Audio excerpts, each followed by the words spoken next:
What's up, everybody? Terrence here, about to draft another best ball team. This one is in the $10, 10 entry max, 100K to first tournament. It's one of my favorite tournaments. I definitely want to max this one out. I feel like your chances of a big hit are extremely high in this one compared to some of the other ones. A lot of the other ones, like for example, the other tournaments where you could win at least $100,000, the $3 one is a 20 entry max tournament, and everyone maxes it out, right? So basically everyone has 20 entries. I'm not saying it's impossible to win, but it's not as possible as this one, where this one is a $10 entry, 10 entry max, and everyone does not max it out. A lot of people might only do one or two $10 drafts, and then they spend all their money on the $25 tournament or the $1, $3 tournaments, and they don't spend a lot of energy on this tournament. Now, plenty of people do max it out, but I'm just saying, as compared to the other ones, in my opinion, you have a much better chance of walking away with a big payday when it comes to this specific contest right here. I've got the 6th spot. I'm feeling real good about that. I like pick number 6. Hopefully I'll get some good value and someone will fall right to me. That's an obvious pick. If not, whatever. We'll do normal strategy. Sometimes I like to make a little strategy before the draft, but it's really not smart to do that because, other than your first round pick or so, you really can't plan the draft. Like, for example, the other day I was like, you know what, I'm gonna start 4 running backs, and I'm gonna just stop at 4 running backs, and and then just draft a thick team everywhere else because of it. You know what I'm saying? But I drafted a running back in the first 2 rounds, and then in the 3rd round, I had extreme value on a wide receiver, so I had to vary from the plan and adjust and make a new plan and save that in my back pocket. And then I ended up using that strategy later on in a different draft when it made a little bit more sense. You know what I'm saying? So, there's a lot of things that you're trying to balance out. Let's see here. Boom. Okay, so no surprises so far. Now, do I surprise? Do I take JSN, or do I try to build? See, the thing with JSN is I don't necessarily love stacking up the Seahawks. They do play the they play the Rams in week 16. The Seahawks play the Panthers in week 17. I don't necessarily love stacking them up. I'm going to take Jonathan Taylor here in this draft. I've got a decent amount of Jonathan Taylor, but similar to McCaffrey, who I would have considered taking if he didn't go. I do like JSN. I'm not fading JSN or anything, but I just already have a decent amount of exposure to him. When he's fallen to me in the first round, I have not hesitated to take him. And then I found myself not loving the stacks I ended up building with those teams. Of course, I try to build some variation in my builds, and I'm trying to do them in different ways. But for the most part, I just didn't love the final product when I drafted JSN in the first round. Maybe those will be some of my best teams. You never really know how it's going to work out like that. It's very possible. But, yeah, not so sure. Just saying, I've got enough JSN, and I want a little bit of a... also there's this... not that this matters so much, but there's a slight factor, and if you just take the player with the highest ADP in the first round and the second round, you're starting with a build that's going to be really similar to a lot of other builds. Whereas if maybe you reach a couple of spots in ADP, like I just did for Jonathan Taylor, it's not a huge deal. He averages more points per game than a lot of these other guys, or he did last year anyways, I should say. And, I expect that to repeat. I think that Daniel Jones hopefully he can stay healthy for the Colts, but, his career track record says he probably won't, and that the Colts are going to have to lean on the run game and Jonathan Taylor again. And, as he's shown, regardless of whether Daniel Jones is in there or not, Jonathan Taylor is a focal point of the offense. But, of course, if they're playing with a weaker quarterback because Daniel Jones is hurt, they're going to lean on Jonathan Taylor even more.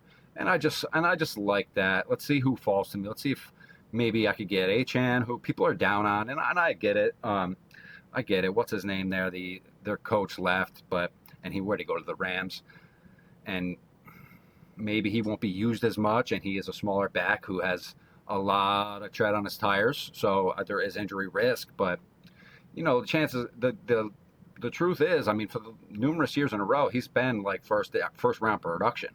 So I'm not so sure how much that's going to drop down, especially if their team is a little bit weaker in other places. And they do have a serviceable running back too, Ollie Gordon. So it's not. I think that if the new coaching staff gives a little bit more of a share to Ollie Gordon. That's actually going to be good for Achane. Now, I could take Achane. I've been talking about him. And I already, let's see, the Colts play the Browns in week 17. You know what? Let's just get ahead at tight end and take Brock Bowers. Okay. So now I'm just going to share with you a little mini strategy that I have. And this isn't a hard and fast, I don't always follow this, but it is a little bit of a guideline that I like to use in a lot of drafts. And that is, I do not like to be balanced. I feel like balanced is just safe. And safe might get you through, to week 15, but it's almost certainly not going to help you advance to week 17 and win big money. You need to be unsafe. You need to take risks. You need to get out ahead at certain positions and hope that you make the right perfect picks later on that more than justify you fading a certain position.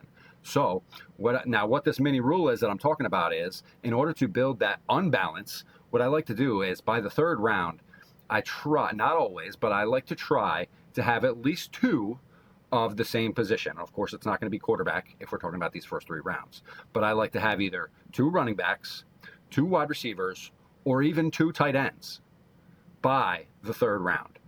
What this is going to do is it's going to force me to make up a little bit later. And then I expand upon that a little bit more.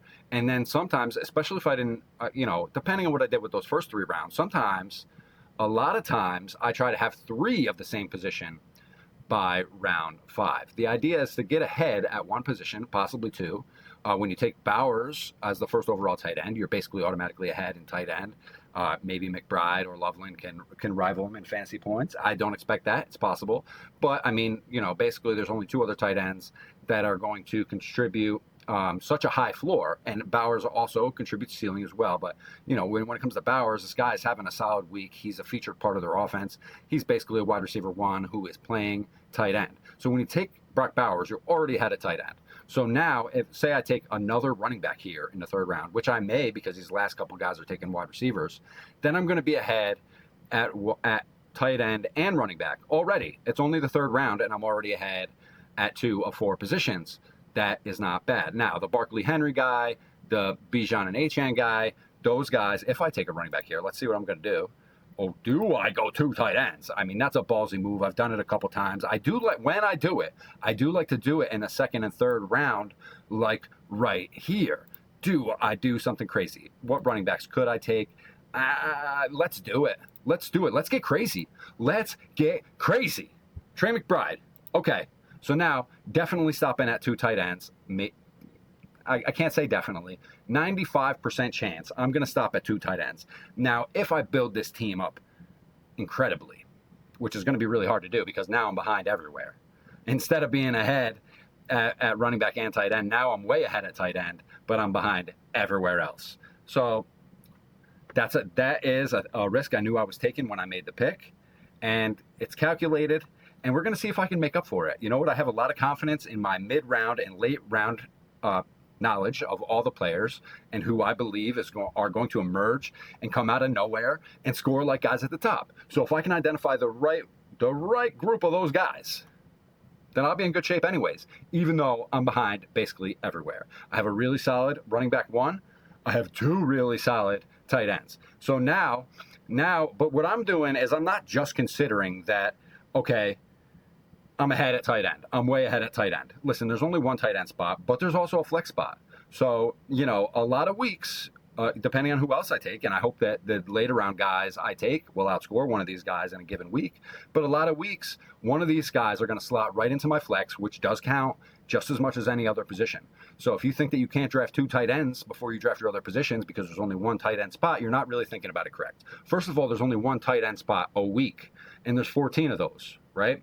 So that's 14 tight end spots. Your guys are not going to produce like a tight end 1 every single week. I mean, these guys have a bigger chance than anyone else of doing that, but it's just, you're not thinking about it right if you're only accounting for 1 tight end position.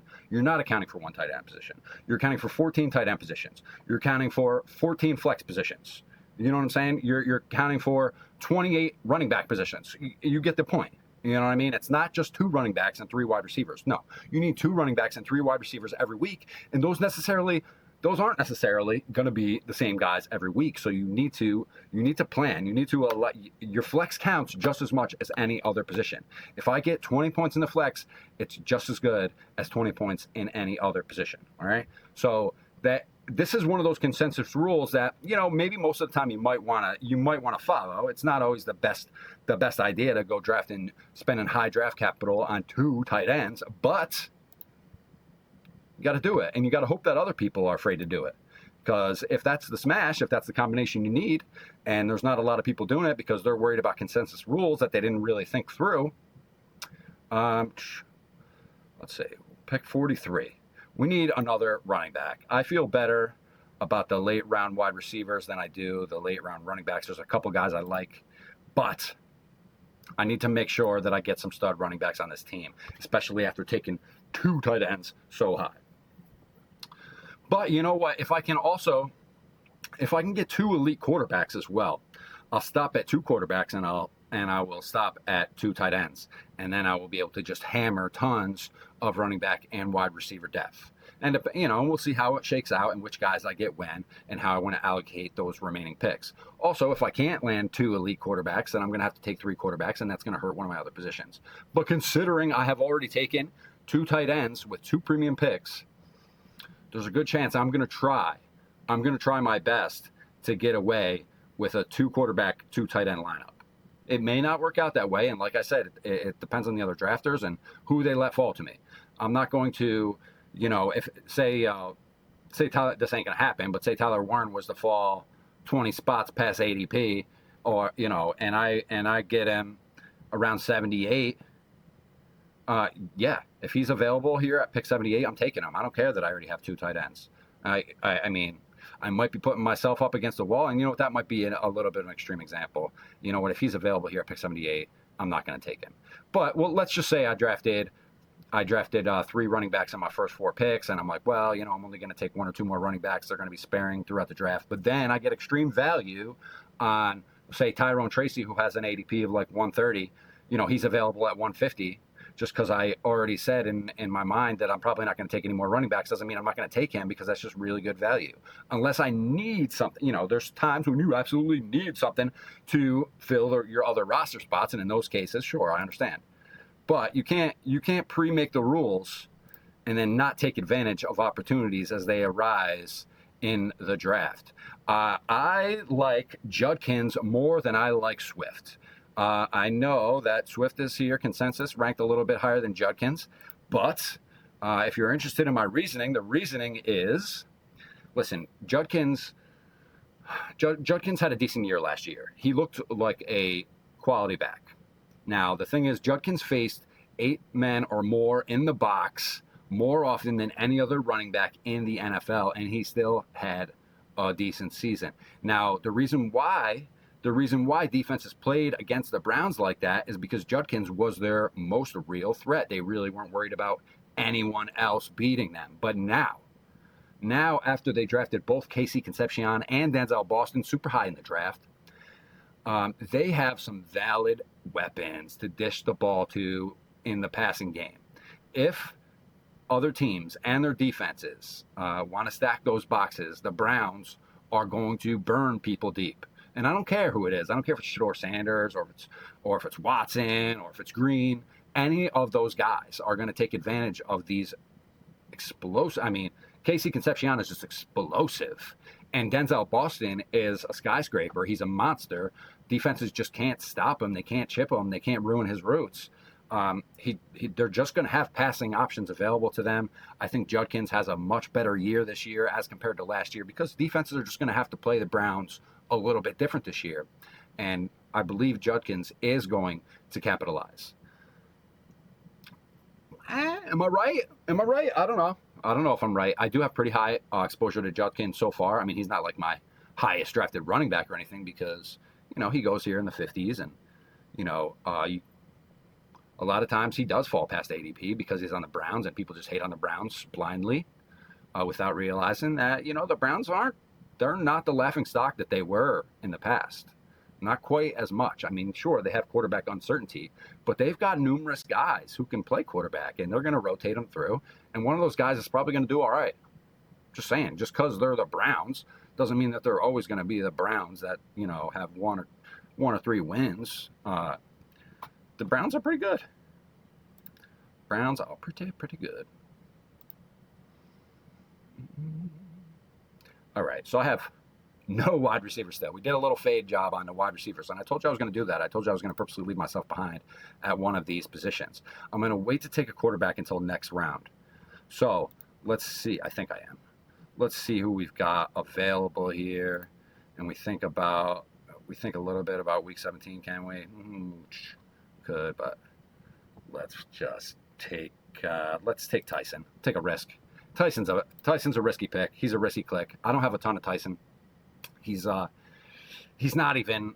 I mean, when you consider value, I do expect him to be a good player in the NFL. But when you consider value and you have to draft him in these high middle rounds, he's not even one of my top 10 favorite rookies to draft. Even though when I was doing film on the wide receivers, he was definitely, in my opinion, the most exciting wide receiver I went to draft this year.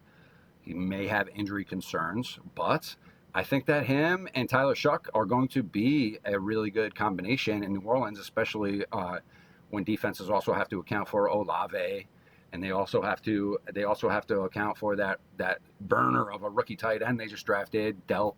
I think that's the name, Delp. I'm just saying. I think that New Orleans passing attack is going to be pretty legit. I don't love taking Jordan Tyson as my very first wide receiver, for sure, I don't. But we're going to hammer plenty of wide receivers in this draft.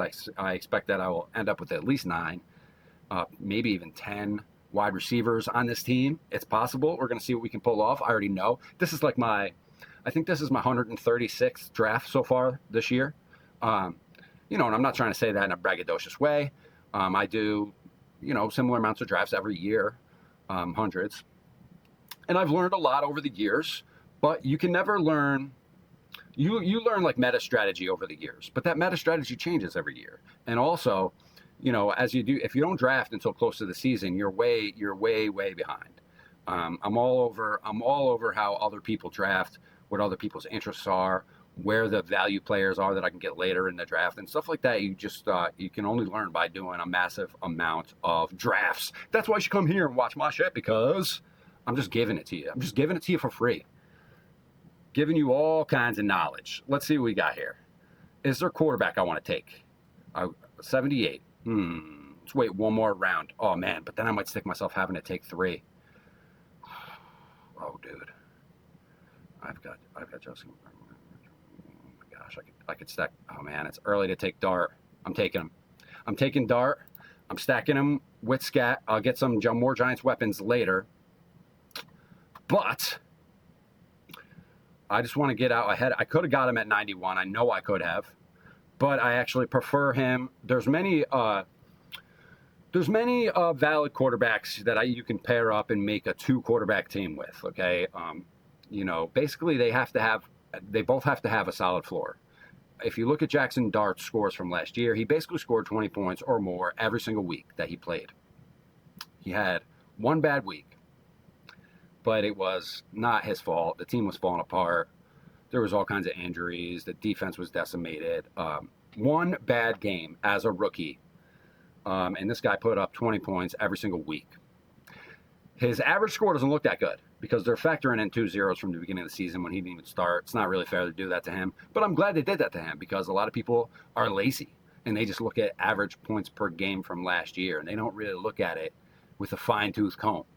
And that's really what you need to do to identify the type of season that Jackson Dart had last year. You need that fine-tooth comb. You need to realize that there's 2 zeros. He averaged like 19 points a game, and that's after taking 2 zeros. I mean, woo! He was one of the highest scoring fantasy quarterbacks per game last year, and he did that as a rookie. He did that without Malik Neighbors. He did that without Isaiah Likely.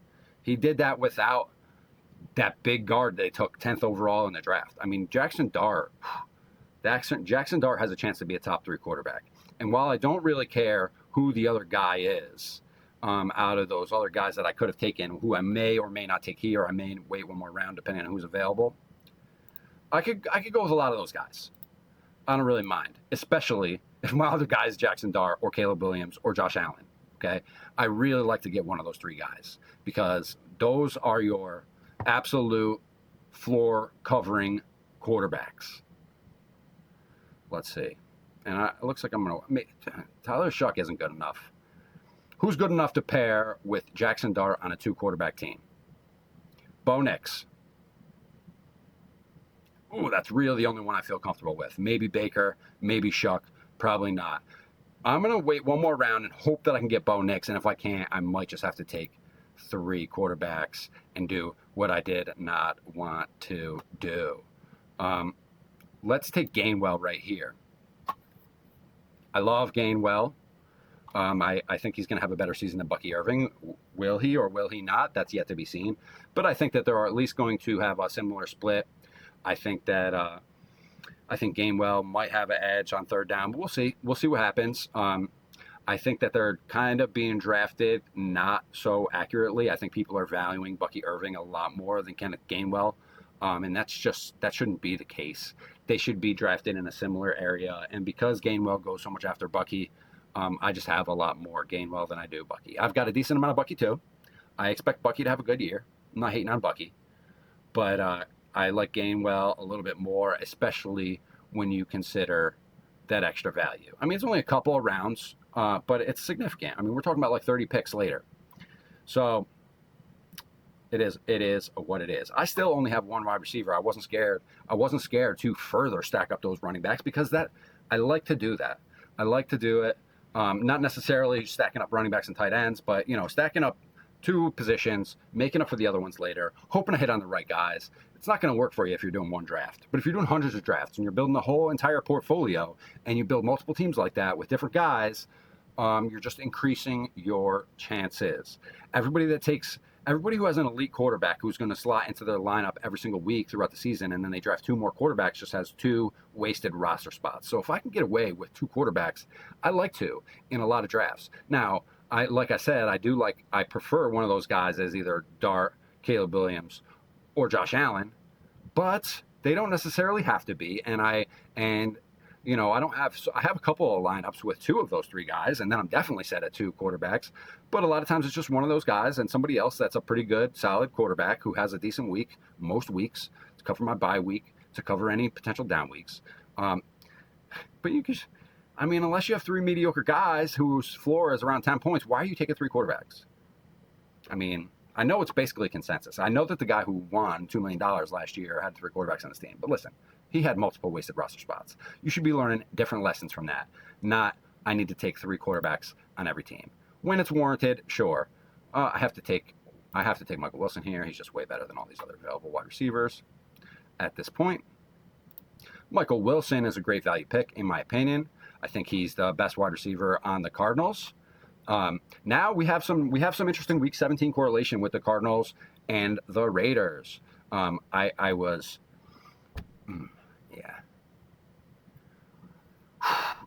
forgot that I was supposed to take Bo Nix with that pick. That's all right. Let's see who we can get. We're still going to try to get away with two quarterbacks, but now that he's gone, it's going to be risky. Shuck has the same bye week as Jackson Dart, so he's not optimal for a two quarterback build with Jackson Dart.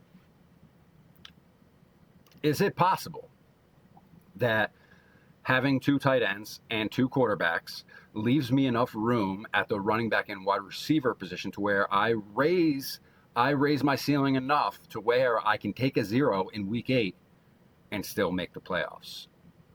Is that possible? Well, if I believe that I can create a 20-25 point gap between myself and the other drafters here, it is possible. It is not an impossible mountain to climb. It is something that is possible to do.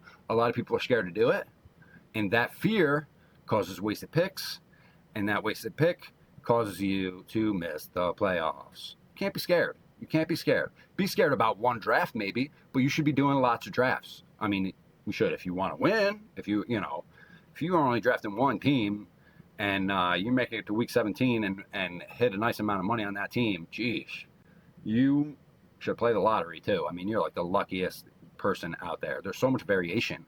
There's so many. I almost said variables. Variables and variation are very similar words. Don't mean to be redundant, but I mean, you need it. You need it. You need different lineups.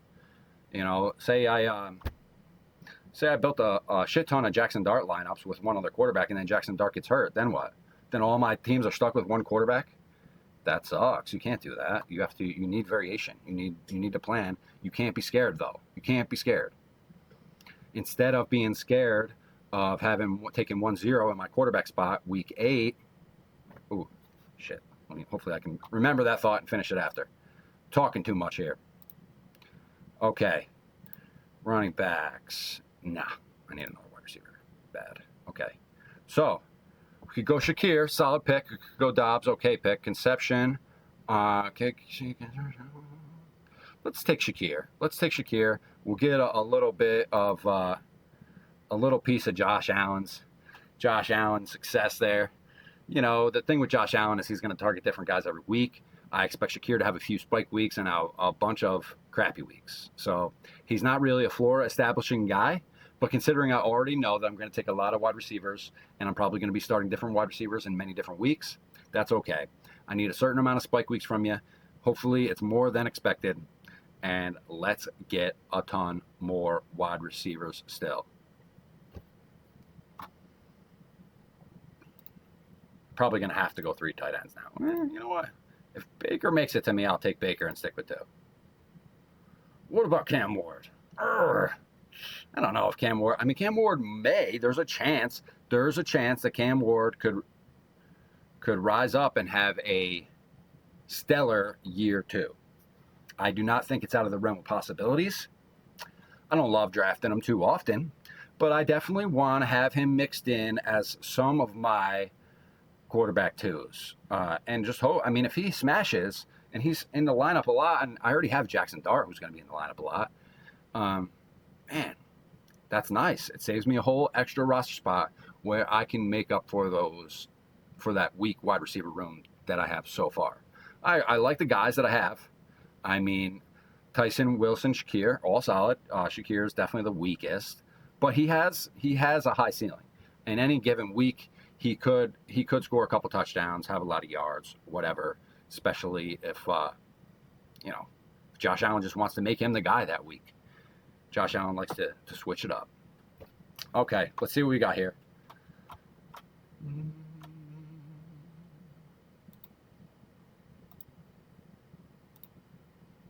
Oh, did Baker go? Didn't I not see it? Yeah, he just went. Okay. Well, let's see.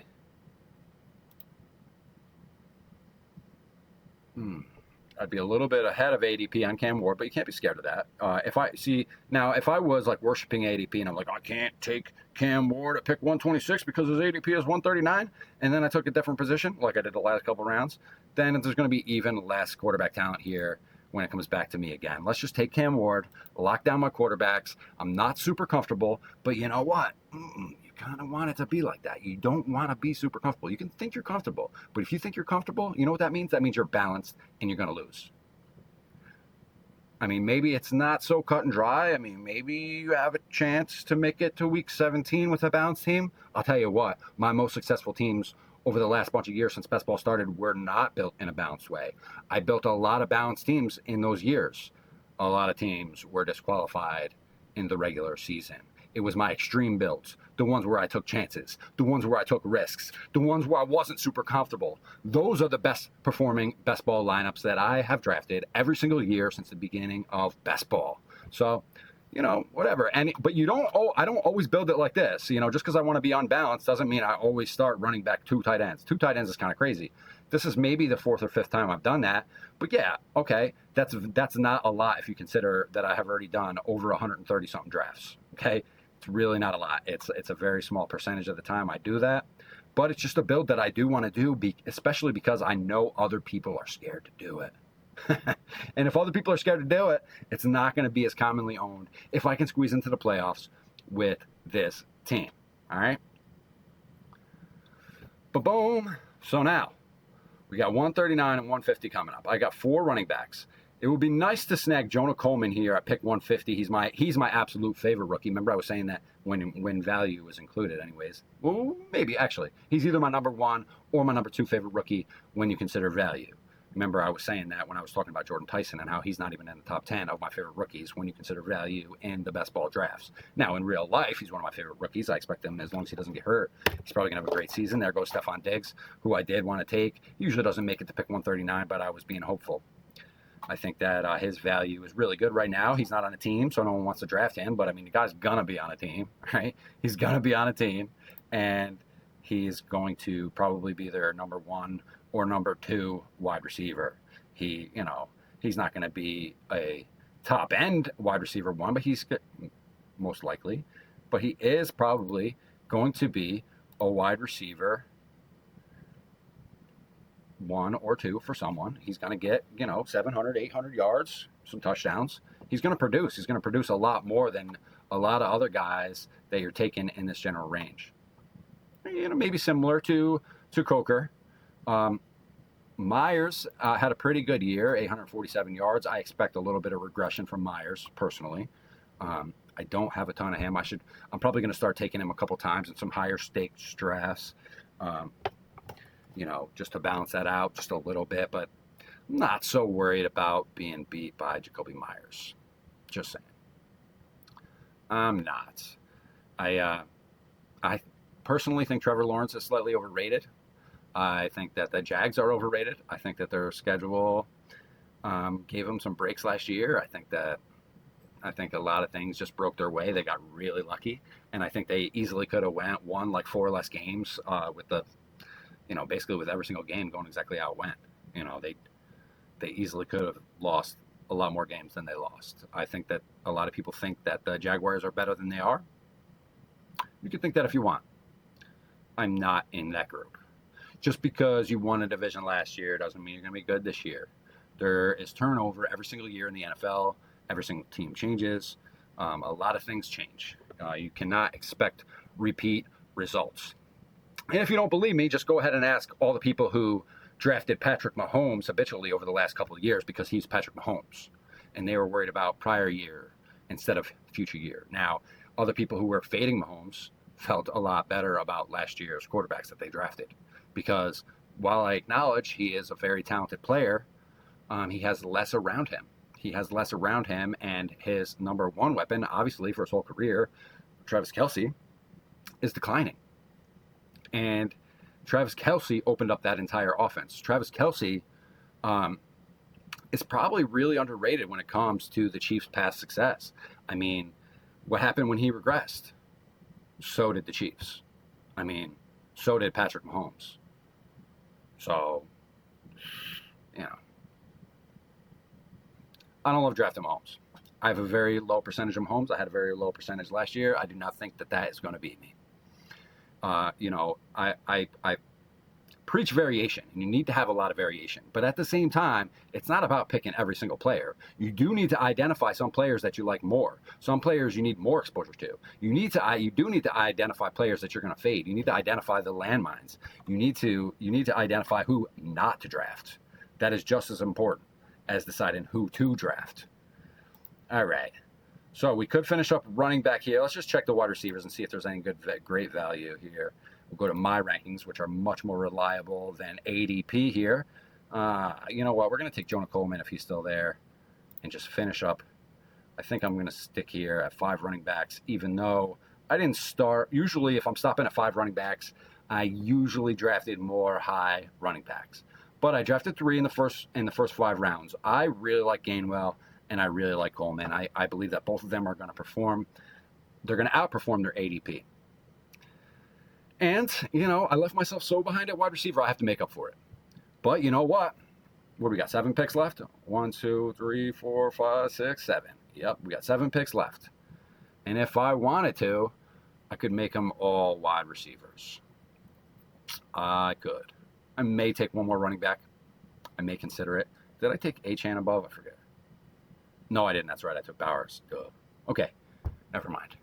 I do like to draft Ollie Gordon as my last running back on teams when I drafted Achane.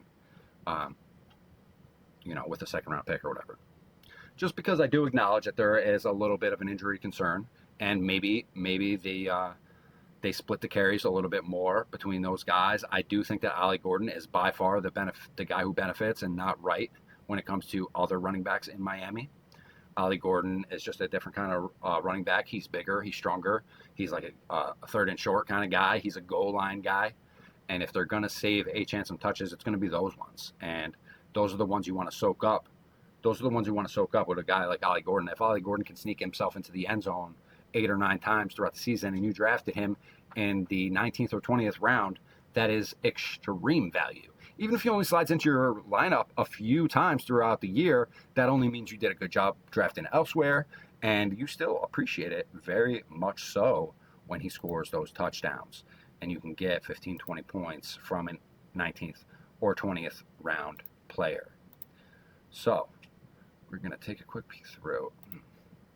Is there any really great value elsewhere? I could take Mendoza as my quarterback 3. I do have Bowers, but I don't want to do that. You know what? Let's do it. One more running back. Tyler Algier.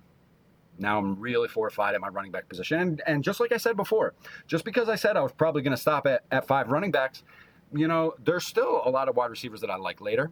If I finish this out with all wide receivers, I'm still going to end up with 10 wide receivers. And, I just felt like Algier was a better value who's going to contribute more than any of the wide receivers I could have taken here, unless I wanted to reach well beyond ADP. But now, for sure, I think, unless I get really good tight end value later, I think it's all wide receivers from here on out. We'll just see, though. We'll just see. Maybe, maybe not.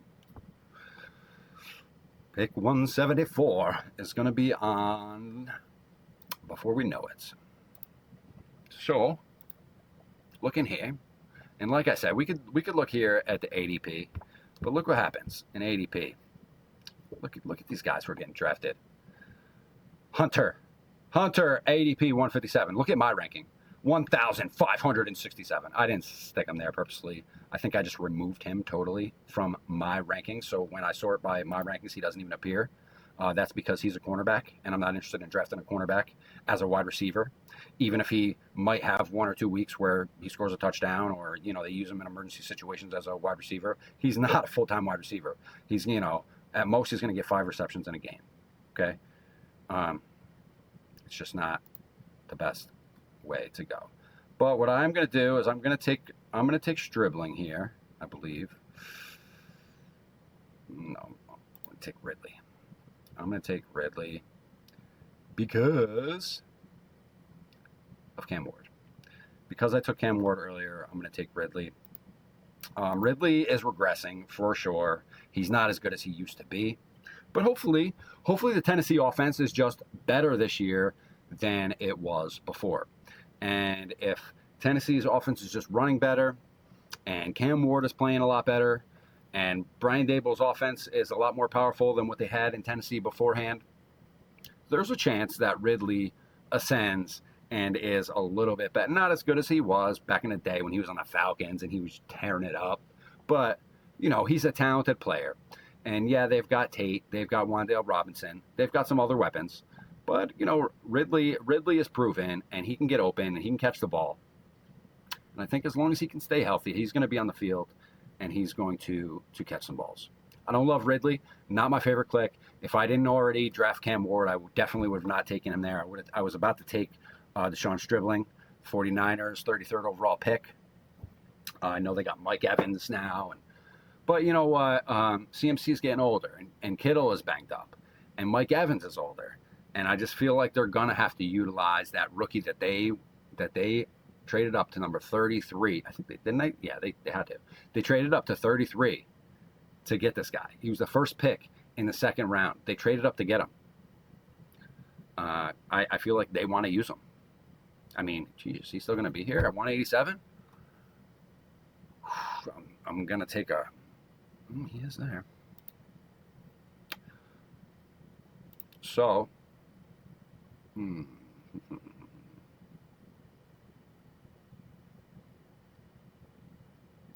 Let's do it. Dribbling, and you'll see that, as it's sort of with my ranks, We've got Tank. We've got Tank Dell, Jerry Jeudy, Tyreek Hill. Who, you know what? I gotta move him down in my rankings. I do not intentionally have him ranked 180 when his ADP is 193. That's just something that I haven't updated. With the last time I changed Tyreek Hill, I was putting him behind ADP.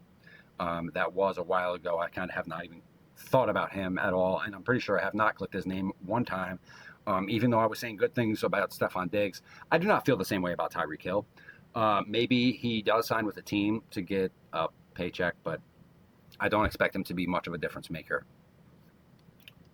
Just don't. But I do like Boutte. I really like Ted Hurst and Malachi Fields. These are two of my favorite rookies down here. When I said that Jonah Coleman is either my first or my second favorite rookie, the other guy that I was talking about was Malachi Fields. Malachi Fields, the beast. He is tall. You know, maybe he doesn't have the fastest 40 time, but his on-field time, his route running speed is fast, okay? He looks fast on the field. He didn't run the best 40. Okay, that's fine. 40 times don't score you touchdowns. 40 times don't get you wins. Being tall, having great hands, having great athletic ability, being able to run all the routes in the tree, having the wide receiver one, Malik Neighbors, being injured, all these things contribute to Malachi Fields being an impact player right away. Starting probably week one, I expect him to contribute. I don't know if he's going to be the top fantasy scorer on the team. I doubt it. I'm sure it's probably going to be Jackson Dart or Cam Scadaboo or maybe Tyrone Tracy, but Malachi Fields is going to contribute a lot more than a player with a 217 ADP. I have him ranked at 192. Honestly, these ranks are built to ensure that I get a lot of the players that I like at the perfect time. If I was being more honest with my rankings, I would have Malachi Fields up more towards 150. But I just know that I can get him much later. Like right now, pick 198. Thank you. Pick 198. I'm getting the wide receiver one from the Giants. I mean, not for the whole season. Obviously, Malik Neighbors is going to be back. But for a couple of weeks, he's going to be number one. And if he does well, which I do expect him to do, he's going to earn his stake of that offense. And he is going to still be out there when they're in two wide receiver sets. It's going to be Malik Neighbors and it's going to be Malachi Fields. Okay? And because the defenses are going to be extremely worried about Malik Neighbors, we're going to have a lesser defender on Malachi Fields. A lesser defender on that 6'4", big body, strong-ass wide receiver from Notre Dame and from Virginia. Yeah. Around pick 200. Thank you very much. Yes. Okay.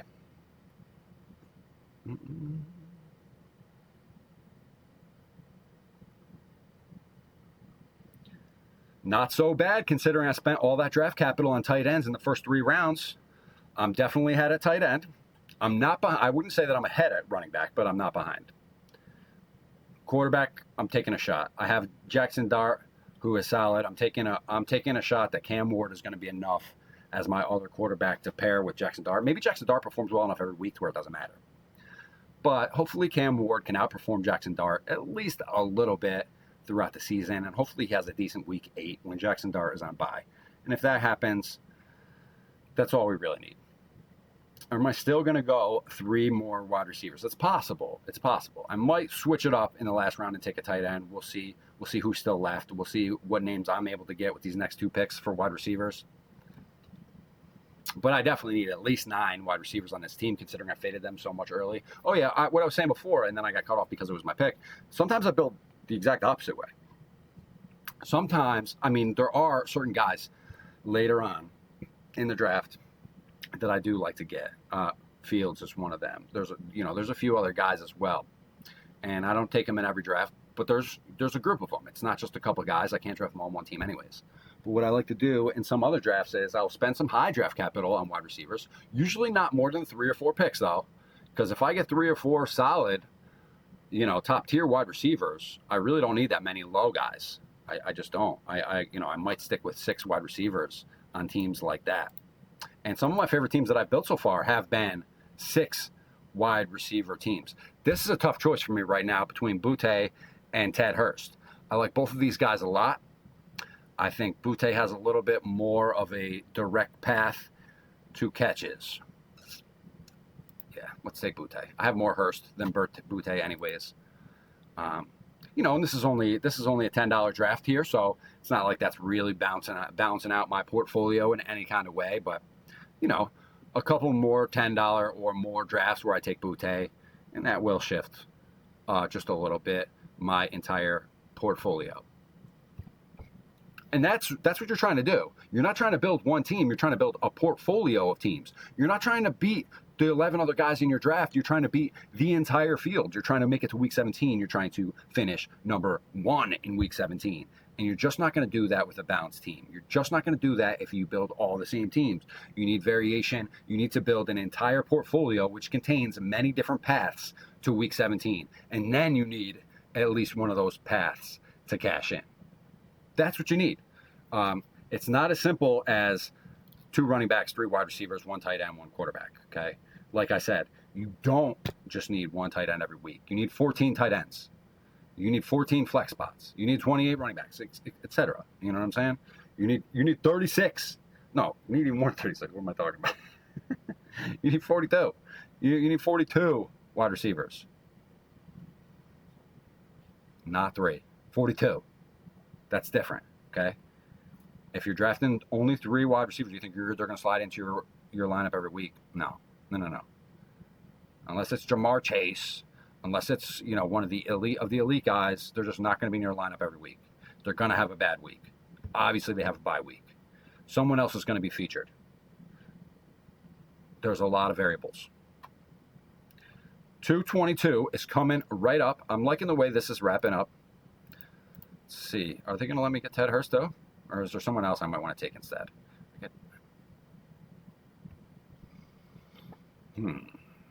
Now, again, these are sort of with my rankings, which is going to be different. It's not so different right now. It's pretty different.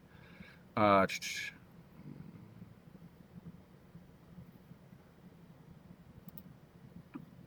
going to take Xavier Thomas from the Bears. He is a real flyer. This is a flyer. That's a risk pick right there. He may have no role. He may have no role at all in the Chicago offense.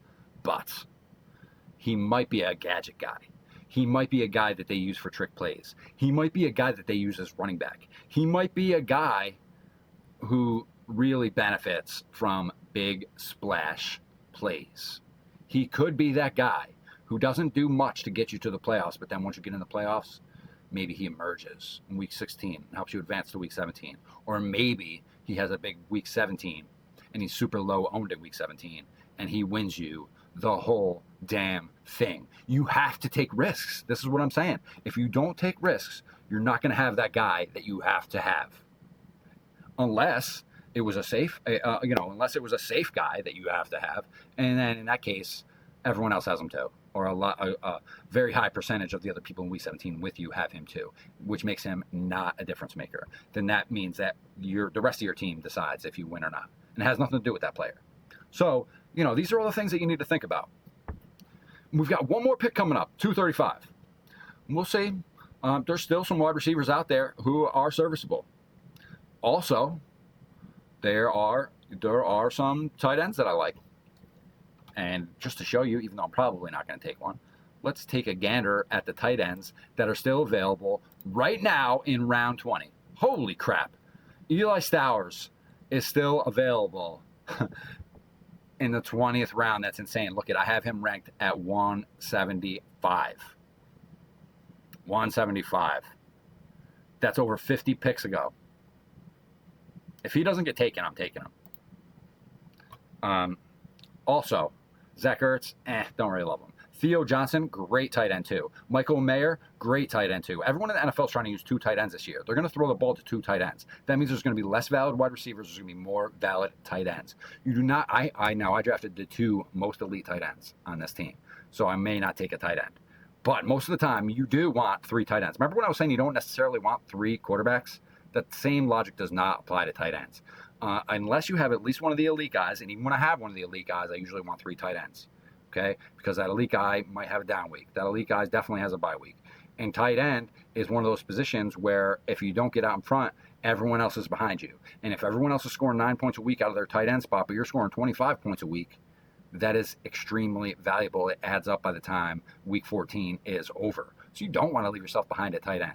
I know that's a strategy that a lot of people use, but that's part of the reason why a lot of people lose, right? You use it, you lose it. That's not exactly the way the saying goes. All right. So we could. Stowers is still there. That's crazy. Okay. So I like Tez Johnson. I like Skylar Bell. I like Eli Heinrich. I like. There's a lot of guys I could take.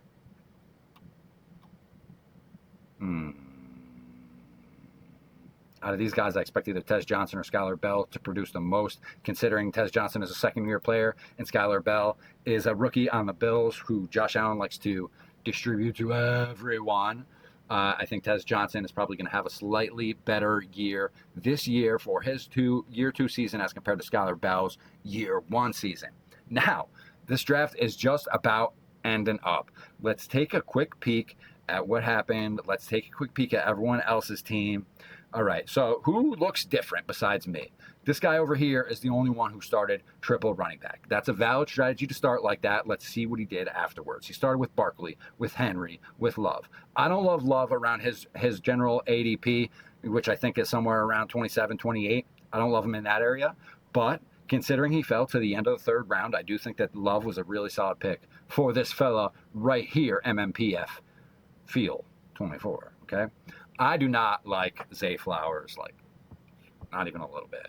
Like, I think if Zay Flowers was being drafted, like, 2 rounds later, I still wouldn't be in on him. I mean, yeah, he had 1,200 yards last year. But he did that being basically the only receiving weapon that Baltimore has. They still don't have a ton of receiving weapons, but Harbaugh's gone. I think the philosophy is going to shift a little bit away from the 2 tight end heavy sets all the time to having more wide receivers on the field. And I just don't think Zay Flowers is a special enough player to warrant being a 4th round pick. Now, if he were to produce again like he did last year, maybe it could be argued that he could be taken in the 4th round. But again, this is not static. The same thing does not happen year after year. Every team changes, the coaches change, the philosophies change, the personnel changes. And I just do not think that Zay Flowers is in position to have as good of a year this year as he did last year. Now, Brian Thomas, I think the opposite. I think Brian Thomas is in position to have a better season this year than he did the year before, and more like the season he had when he was a rookie, and probably a little bit better than that. Now, I know I already said that I don't really love Trevor Lawrence, and I think that the Jaguars are overrated. Yes, this is all true, but part of that has to do with Travis Hunter, and people thinking that he's going to be playing wide receiver all the time. Part of it has to do with Trevor Lawrence just never reaching the ceiling he was supposed to reach. But the Jacksonville Jaguars still have a decent team, and Brian Thomas Jr. is one of the most official parts of their offense that I do believe in the most. DK Metcalf is a solid-ish pick. It's more of a floor pick than it is a ceiling pick, but I think that there's a chance that Aaron Rodgers has a decent year this year as a final hurrah, and maybe Metcalf and Pittman both have decent years. I'm not going to smash this as a horrible pick, but, it's a take it or leave it kind of pick. Maybe it'll work out for this guy. Maybe it won't. He's got Purdy and Pitts. All right. So let's look at his quarterbacks. He's got 3 quarterbacks. He got Purdy, Bryce Young, and Aller, this guy who's not going to play unless Aaron Rodgers gets hurt. If he does get hurt, then that makes his DK Metcalf pick look a little bit better. He's got Matthew Golden, who I could take him or leave him. I have some exposure to him, but I think that Jordan Love and the Packers are mostly overrated as well. Where are they? You know what? I don't really love this guy's team. I don't. Sorry, guy. I thought I was going to like it more when I first started looking at it. Tracy's a solid pick. Bryce Young, I guess, as your quarterback too, is a solid pick. I like Antonio Williams. Schultz is blah. Wicks is blah. Dulcich is extremely blah. Aller is probably a wasted pick. So are any of these could be wasted picks. They could all pan out for a week or two, but don't love this team. Let's see what else we got going on here. Anyone have some interesting starts? Don't love it. Okay, let's see what happened in this guy in a 3-hole. He's got Chase and Walker and Pickens. Solid. Got great value on Walker, who normally gets drafted over here. Then he went Pickens, safe pick in the 3rd round. He is basically ahead of everyone at wide receiver. Jason Pickens, in my opinion, is better than Brown and London. It's better than Jefferson and Olave, and no one else even has 2 wide receivers at that point. Puka and Nico Collins is close, but I still think that Chase and Pickens is better. This guy is obviously ahead at quarterback, but he's behind at running back. And let's see who. Oh, let's stick with this other team first.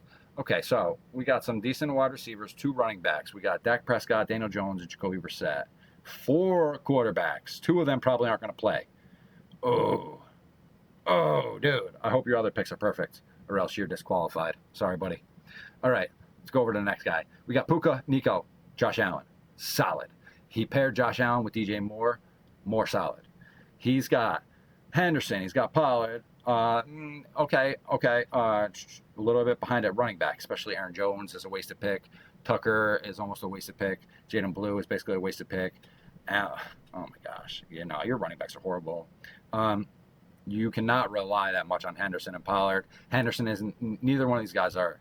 Pollard might be the best running back in Tennessee. Maybe it's debatable. Henderson is not even as good as his running back mate, Stevenson, who got drafted 2 rounds later. Okay.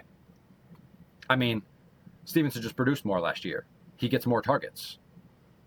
I mean, I know that Henderson was a rookie last year, so we're expecting maybe a little bit of ascension. But he's just not going to ascend past Ramondre Stevenson, who's just a better back than him. I mean, maybe he'll produce in his opportunities, but I don't know about him in the 5th round, and I don't know about him as your running back 1, especially not when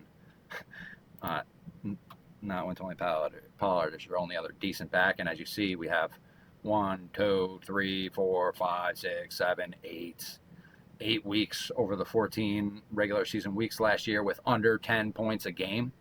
We expect the passing game to pick up a little bit in Tennessee. That's gross. Okay. You know what? I'm feeling pretty good. Even though I took a major risk by taking Bowers and McBride in the 2nd and 3rd round, I got way out ahead of everyone at tight end. I'm basically ahead of most people at running back. There's a couple teams that are close. But we take a look at the teams that are close, and that would be Bijan, HN, and Jacobs over here. Okay, but what else did you do? We got Dobbins, who, in my opinion, is going to produce less than Coleman, who I took 4 rounds later. And he's got Lloyd, who's a wasted pick. He's got Black, who's probably a wasted pick as well. So he started strong. Overall, my running backs are better. Let's see. This guy started, we already looked at his team, but he started Barkley, Henry, Love, and then he got Tracy. Does he only have? This guy's only got 4 running backs. There are strong running backs. I do not think his start was strong enough to justify stopping at 4. He should have drafted at least 1, probably 2 more running backs, especially considering Love is not a guaranteed league winner like people are talking about him, okay? I didn't love Love as a prospect as much as a lot of other people. A lot of people had him as the number 1 prospect. He's supposed to be the biggest impact player in the league this year. As a rookie, I don't buy it, okay? I don't buy it. Arizona has a shitty offensive line. Arizona had a shitty run game last year. Arizona has a shitty quarterback situation. Arizona has, they've got a couple of decent wide receivers, but no one great. Michael Wilson's the best one. They've got a good tight end in Trey McBride. Look at there's basically 3 valid weapons on Arizona. Trey McBride, right? Michael Wilson. Those are the top 2 on my team. And this guy in the 3rd round took Jordan Love, who was either the 3rd or the 4th playmaker on the Cardinals if you count Marvin Harrison and you think that he's going to take a step up. I don't love Marvin Harrison. I don't think he's ever going to be his dad. But still, he's a factor. He's a part of their offense. And okay, so that's just about the situation he's in. It's really shitty. Really shitty situation. He's on a bad team with a bad offensive line, with a bad quarterback who doesn't win any games. Now, I'm talking shit. I know. Jacoby Brissett is okay, all right? But here, they're a bad team. They're a bad team. So the fans are going to come to uprising. They're going to demand that they start Carson Beck. They're going to have a rookie quarterback plan for half of the season or more, even though they should have just stuck with Jacoby Brissett. But the fans are going to make it so Carson Beck has to play. He's just in a bad situation. Then when we look at his run style, man, I watched his every touch, reception, and carry film from college, all right? This guy hurdles way too much. I mean, his go-to move is a hurdle. His first instinct, anytime anyone runs near him, is to jump over them. And maybe that worked in college. Maybe you expose some lesser athletes in this manner. But dude, you're in the NFL now. Everyone's bigger, everyone's faster, everyone's stronger, everyone hits harder. Everyone can put you in the hospital with a big hit, especially if you jump up high and they're smashing you up high and then you come down to the ground at an awkward angle. It's a bad decision. I know Barkley gets away with it. I know some other guys get away with it here and there. And you can get away with it here and there if it's a surprise because you don't do it every single time. This guy does it almost, I can't say every single time. The majority of times when he's reaching into the bag of tricks, it's the triangle button. It's hurdle over the defender. It's just not going to work in the NFL like that, dude. You better start hitting circle. You better start spinning. You better start juking. You better start using some hesitation moves, some different moves, because you are not going to be able to jump over every person in the NFL. So now this person is left with basically 2 running backs for the whole year. Now, I understand that there's only 2 starting running back spots on your team, but this person obviously doesn't understand what I was trying to explain earlier, and that is you are not trying to cover 2 running back spots. You are trying to cover 28 running back spots over a period of 14 weeks. Now, considering you have 2 valid running backs who are both going to have at least 1 bye, I would say that you have 12 running backs to fill 14 spots. Not good, dude. Not good. Well, that's it. That's the wrap up. This is a $10 draft. Hopefully I just won $100,000 with this draft. But you know what? If I didn't, that's okay, because I'm going to max out this tournament. I'm going to have 10 entry max. Most other people are only going to have 1 to 3 entries into this contest, and that's going to give me a little bit of a higher chance to win. And I really, really hope I can do well in this contest. This is the one that I'm really obviously I'm trying to win the Millionaire Maker one the hardest, but at $25 an entry with the increased competition, with so many people having more entries than me. Some people even max out 150 entries, which is crazy, but a lot of people do that. And those people just have a better chance than me. And I can admit that. I'm not an idiot. I know I could get lucky. It's probably not going to happen. Therefore, I need to focus my energy on a better tournament like this one with a $10 entry, with a 10 entry max, one that I can max out, one where I feel confident in my edge over the field. I feel confident in my edge over the field in every draft, but not when you consider I'm only going to have X amount of millionaire lineups and some of these other people are going to have, 8 or 10 times more lineups than me. I just don't have a great chance there. And, sure, maybe I could do a little bit less smaller stakes contest and focus all my energy on that $25 contest, but that's a big risk. That's a big risk. It's the hardest one to win. It's the easiest one to lose all your money. It's the easiest one to not make the playoffs in any teams. It's the easiest one to not advance to week 17 with any teams. And that's even if you're doing 150 lineups. So, that contest is really hard, even though I please let me finish top 3 in that bad boy. Let me finish top 20 in that. Let me finish top 50 in that one. You know what I mean? I'm cool with all those outcomes. 50th place in the Millionaire Maker is $50,000. Yes, please. Yes, please. But, like I was saying, this contest right here, 10 entry max, 100K to first, $10 buy-in. This is the one I really want to take down, and I hope I do. I hope I do. And we'll see you guys next draft. Have a good one. I hope everyone had a good 4th. I'm back from vacation now. If you didn't notice, be drafting up some more teams. Win money, baby.